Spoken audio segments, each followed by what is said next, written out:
বিসমিল্লাহির রহমানির রহিম। হে সমস্ত জগতবাসী, আজ আমি শামীম আলী চিশতি আপনাদের সামনে যে আলোচনাটি নিয়ে হাজির হলাম, সেই আলোচনাটি অবশ্যই আপনাদের খেয়াল করতে হবে। সেই আলোচনাটি হলো, দেখুন যে মানুষ শরীয়তের কর্ম করে, শরীয়তের মানুষগুলো কিন্তু না দেখিয়া খুবই বিশ্বাসী, কিন্তু দেখেন যে আল্লাহকে আমি কল্পনা করেছি, আল্লাহকে দেখতে মনে হয় এরকম হবে, আল্লাহকে দেখতে হয়তো এরকম হতে পারে। আসলে কিন্তু কল্পনা তো কল্পনাই, কল্পনার সাথে কিন্তু বাস্তবতার কোনো মিল নাই। তবে আজকের যে আলোচনাটি করব সেটি হলো, দেখুন আমরা মনের ভাবনাতে রেখেছি যে আল্লাহর হক যেই কর্মগুলো আমলগুলো করতে হয় সেগুলা করব, কোরআন হাদিসের অনুসারে চলব, আমরা এই আমলগুলো করব। কিন্তু আল্লাহ কি দেখবে, আল্লাহ কি দেবে না, আল্লাহ কি আমাদেরকে ভালোবাসবে, আল্লাহ কি আমাদেরকে ভালোবাসবে না।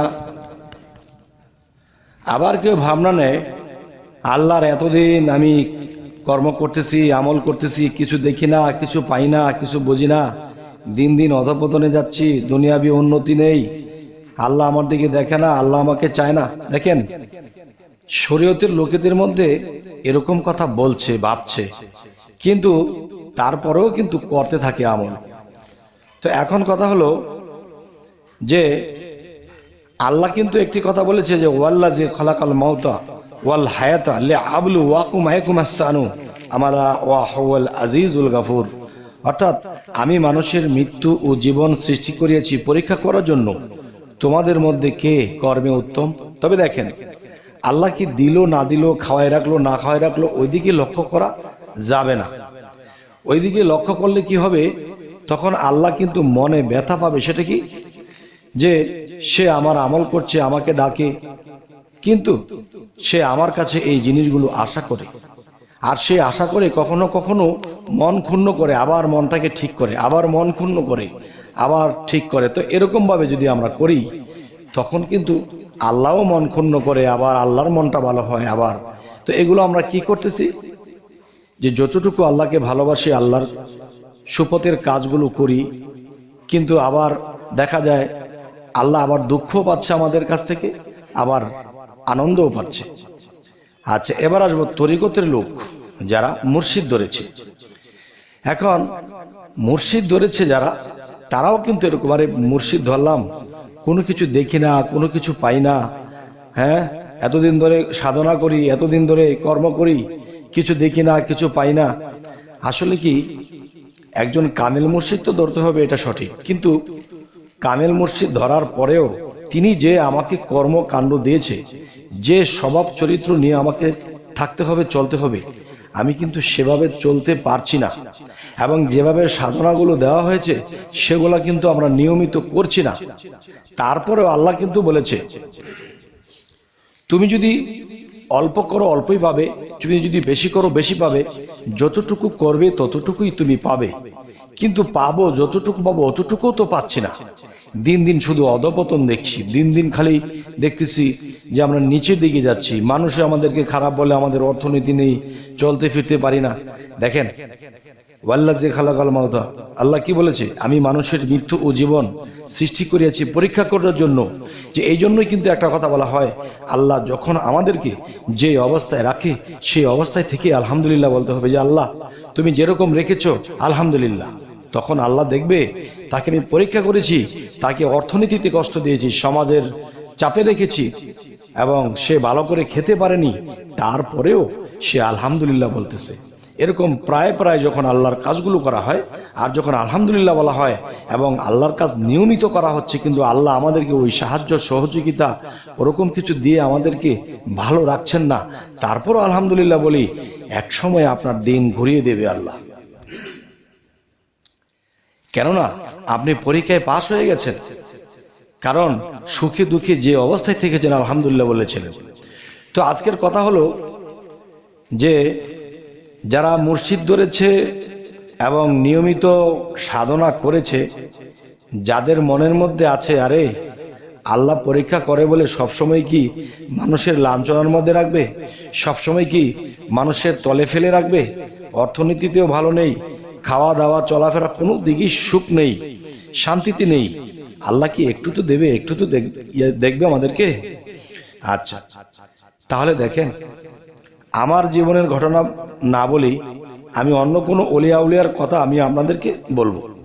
সে আউলিয়াটি আসলে সে যে আউলিয়া হয়ে আছে সে এটাও বুঝতে পারে না, এবং সে যে কর্ম করতেছে, সাধনা করতেছে, আর এটার ফল যে সে পাচ্ছে এটাও সে বুঝতেছে না। আচ্ছা, এটার বিষয়টা আমি আপনাদেরকে বলবো।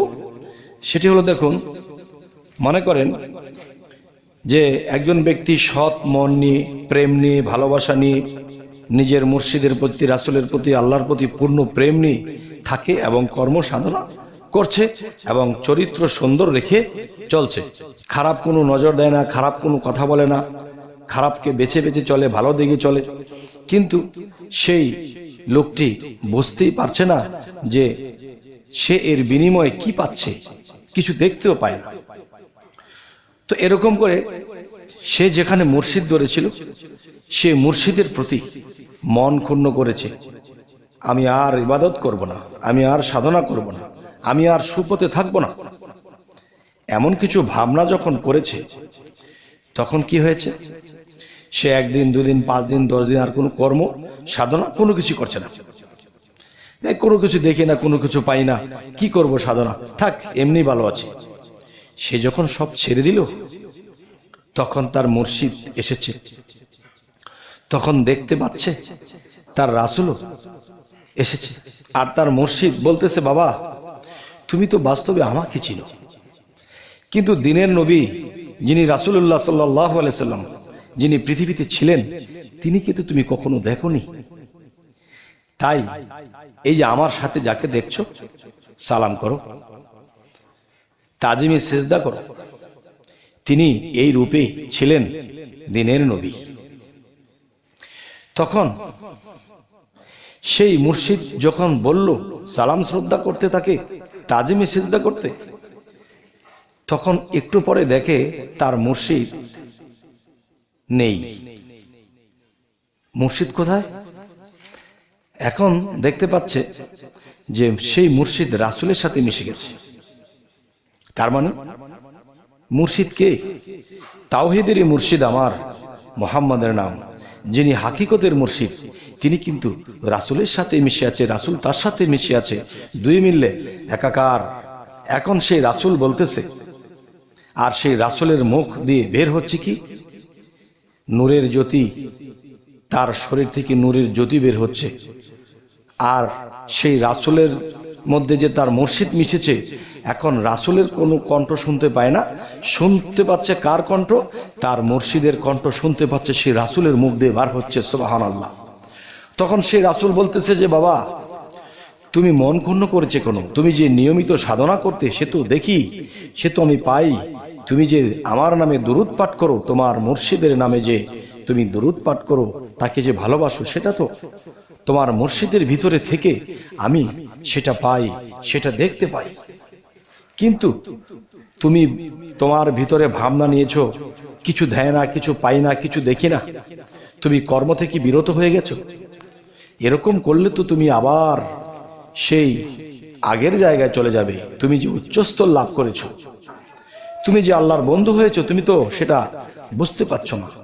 তুমি পাওনি মানি, তুমি আমার সাথে আসো দেখি, তোমাকে দেখিয়ে দিই, আসো দেখি আমার সাথে। তখন অনেকগুলো গোডাউন দেখালেন, নেকের গোডাউন, তার মানে তার আমলের যে শক্তি, পাওয়ার, যে জিনিসগুলো সে কামিয়েছে সেই জিনিসগুলো দেখতে পাচ্ছে। এবং যেখানে দেখতে পাচ্ছে সেই জিনিসের গেটের মধ্যে লেখা আছে কার নাম? এই ভক্তের নাম লেখা আছে। ওই যে দেখো, তুমি যে কর্ম করেছো এটা জমা রাখা হয়েছে আল্লাহর তরফ হইতে। ওই যে একটা গোডাউন দেখছো, এটাও তোমার নামে, এটা জমা আছে। ওই যে একটা গোডাউন দেখছো, এটার গোডাউনের গেটের মধ্যে তোমার নাম লেখা আছে, এই গোডাউনটি তোমার, তুমি কামাই করেছো। কিন্তু এগুলো আল্লাহর কাছে রাখে। কেন রাখে? যে দেখো, বাহ্যিকভাবে যদি কোনো ছেলে মেয়ে কাজ করে, ব্যবসা করে, কোনো চাকরি করে, তখন বাবা মার কাছে যখন টাকা পয়সা এনে দেয়, তখন বাবা মা কি করে?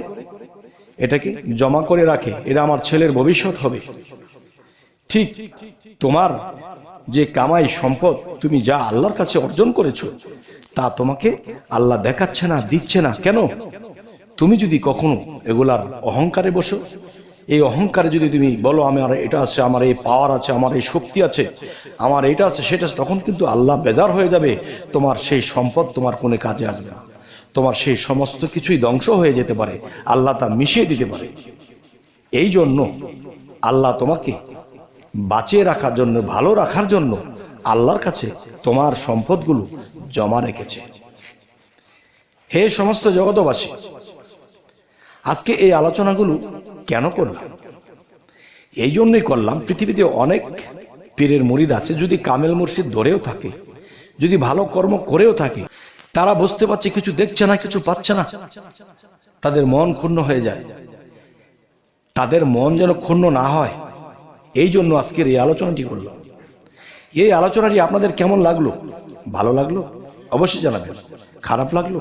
অবশ্যই জানাবেন। তবে হে সমস্ত জগতবাসী, এই ধরনের আলোচনা যদি আপনারা পেতে চান, অবশ্যই এই ধরনের আলোচনা যদি আপনারা আরো পেতে চান, অবশ্যই সাবস্ক্রাইব করে নেবেন, এবং যদি ফেসবুক হয় তবে অবশ্যই ফলো করে রাখবেন, যাতে করে আবার আপনাদের সাথে সাক্ষাৎ হয়ে যায়। তো সকলে ভালো থাকবেন। আল্লাহ হাফেজ।